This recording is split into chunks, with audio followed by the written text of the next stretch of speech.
Hi guys, so I thought I'd do like a rundown of the cruise because I realised that it was probably a bit of a negative end to the last vlog. It literally wasn't negative at all, like literally so minor, but just a bit odd.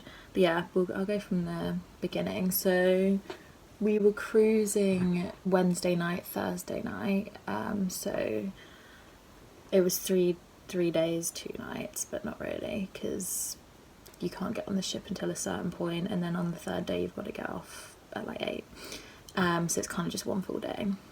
But we drove to Southampton on the Tuesday and stayed in like a Ibis hotel. I think it was Ibis Budget maybe, which was right next to an IKEA. So we wanted to do that just so we were there and we wouldn't have the stress of driving all the way down to Southampton on the day that we were supposed to be boarding, because it's like a 4-hour drive, and it just means that we're like settled and like a good night's sleep and stuff ready for the next day.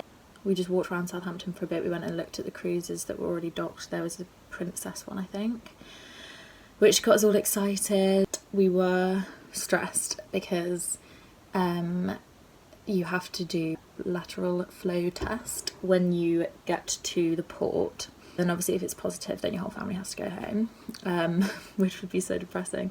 But we did a few tests. Well, I did a test on the Monday and then didn't leave the house, and did another test on the Tuesday, and both were negative. So I was like, I'm sure I'll be fine.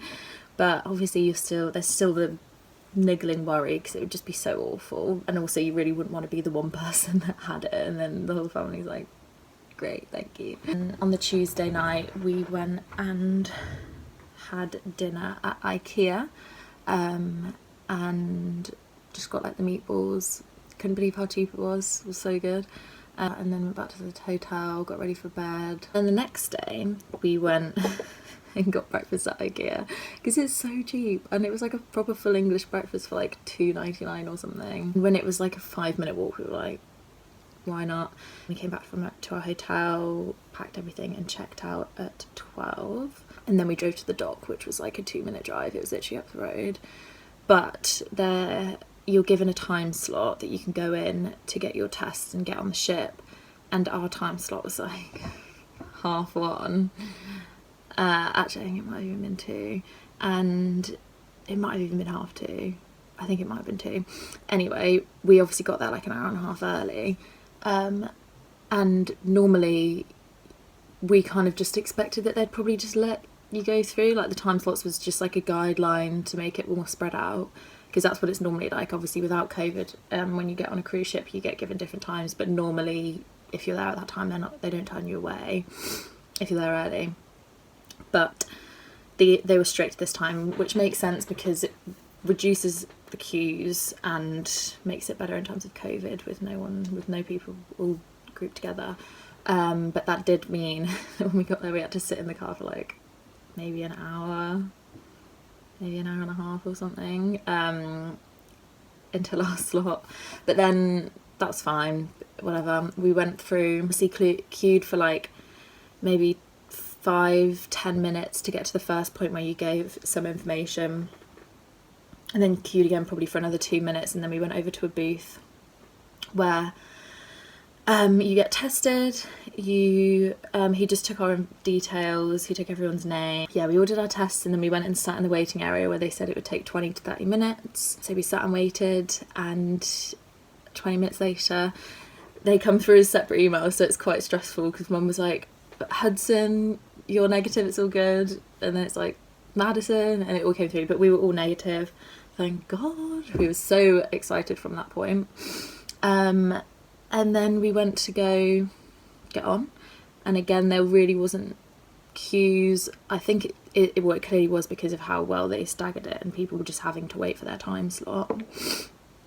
But yes, then we went. The only point that we had to queue was right before you got on the ship, because they do the thing where they're like, so they announce a few families, and then they have the families stand there and they watch a welcome show, and then they clear off, and then they announce the next few families. So there was probably, you just had to wait however, so we probably waited maybe 10-15 minutes. So there was probably 3 groups before us in the queue, which was fine because we went through and they were like, welcome the Charles family, which you would have seen in the vlogs. And yeah, and then they do a little dance and show before you all go off, and then they let the next group on, which was really sweet. We've never done a Disney cruise before, so this is why we thought that a cruise was worth it, because it was ridiculously expensive for how short it was. Certain things not being as good a quality as other cruise ships that we've done, but we wanted to do it because it was Disney and we've not done a Disney cruise before, and it's probably the best way to try it, really. Just a few staycation days, things. So Disney vibes, obviously 10 out of 10. So cute. When we got on, there was like just characters walking around everywhere, which is really sweet. I quite liked that. I don't know what it was like before COVID, but I think it was nicer like this, when they're just walking around, like they're not stopping to take pictures, they're just wandering around, but I think that's quite sweet. So food was so good, like amazing. Honestly wish I could have fitted more in. Like when I look back now, I'm like, oh, I wish I'd eaten more, but I remember every day ending feeling like I was gonna die because I was so full. Like I would sit there like, oh my god, I can't do this. But it was amazing. The pumpkin pie in the buffet on the first day was amazing, and I wish I had more because I thought they'd probably have it every day, but they didn't. So I was sad I only had one, but I did have 3 desserts at lunch, so it's probably a good thing I didn't have more than one pumpkin pie. But yeah, the food was incredible. I had this amazing pasta dish with scallops, which I still keep thinking about because it was so yummy. And the range of orders were really like good, like the range of different things. So yeah, food, brilliant. Apart from, so what was not good about the food was the timings of the buffet. I don't know if it's normally like this or if it was because of COVID. And if it's because of COVID, then it doesn't make sense because it's a short amount of time that people will have to go. But the buffet was only open for breakfast between like 8 and 10 a.m. and then only for lunch between 12 and 2. So it was a bit annoying. Those times would be fine if they didn't have loads of other things going on that you're trying to do. So there were certain day, well, our main day was quizzes and stuff that we wanted to do, but we couldn't do them if we wanted to go and get lunch. There's obviously the pizza bar and the burger bar, and like Daisy's little sandwich thing is open like all day.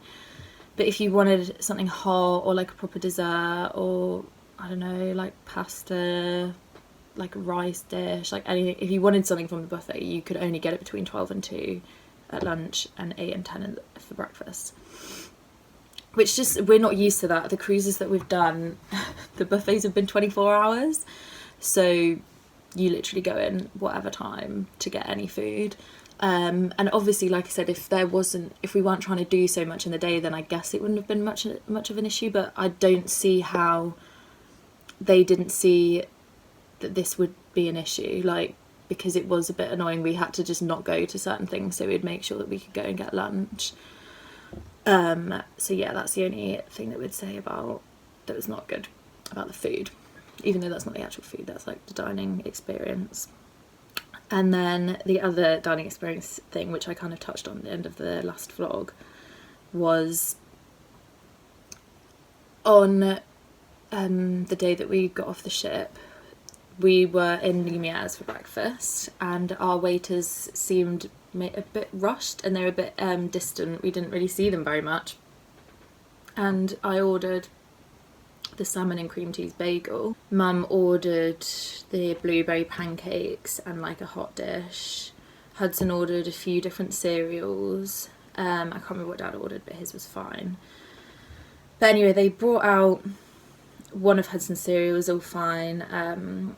We asked for tea. He just gave us cups and just tea bags on the side, and then they just poured hot water, and then they didn't bring us any milk. Actually, when we asked, they brought us cream, and we were just like, that's fine, we'll just use that. But I don't know if it's an American thing maybe that they do have cream in tea as well, but obviously we don't have cream in tea, but we did because we were like, we don't want to keep asking because they're going to get stressed out. That was a bit odd because I think, as I said in the other video, on P&M and Princess Cruises, at breakfast there's constantly someone walking around filling up tea and coffee, and they just have it all set up as though everyone would just have a tea or coffee in the morning, which I think is quite normal.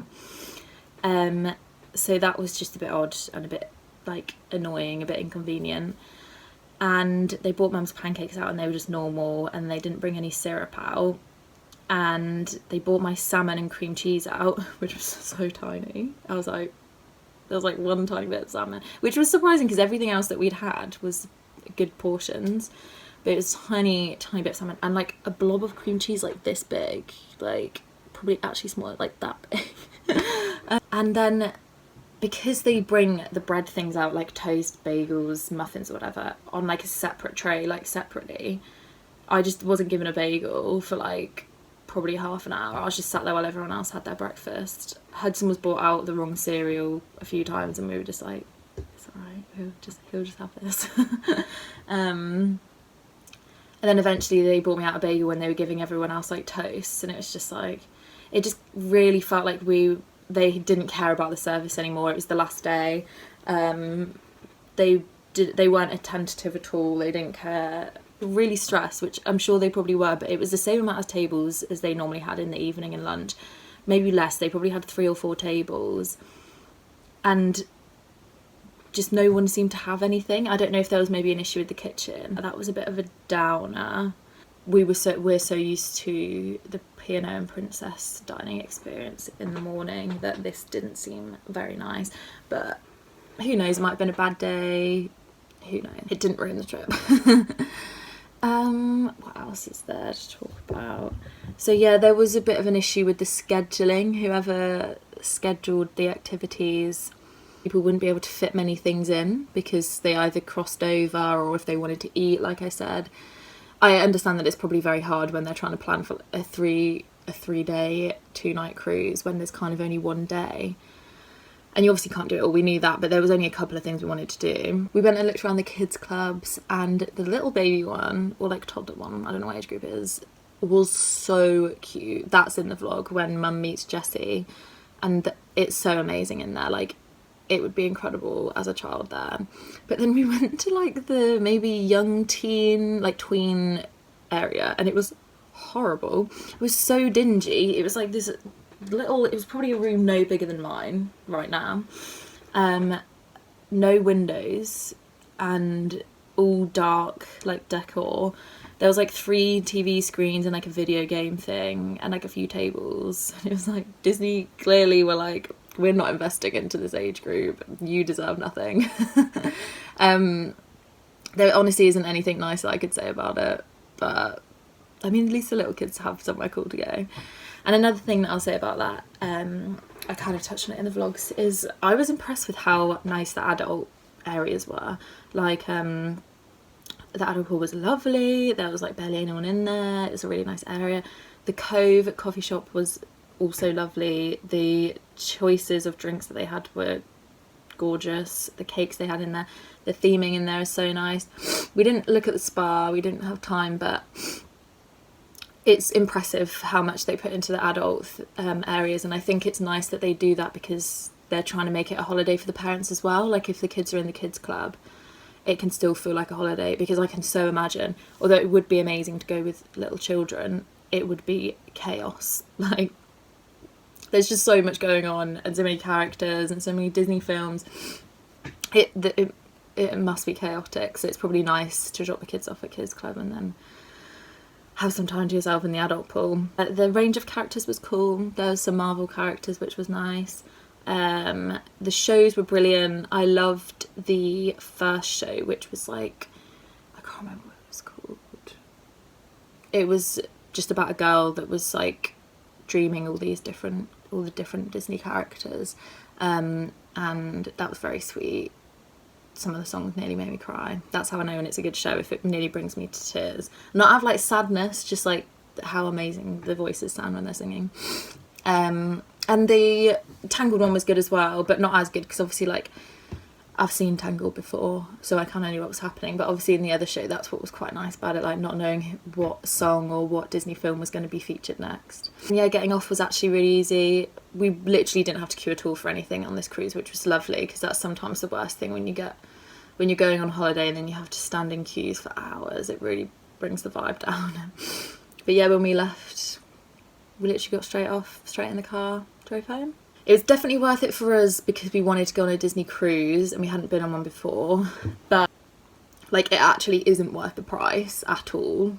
But it was because we wanted to go on a Disney cruise, and at least now we've done one. You're basically just there for a day, and the stress probably isn't worth it. And like I said, with the dining, like dinner, both of the evening dinners were amazing. The service was stunning, but just that breakfast one was just a bit weird. And when you're only there for one breakfast, that's obviously going to leave a bit of a mark, even if it was just one de-embarkation day.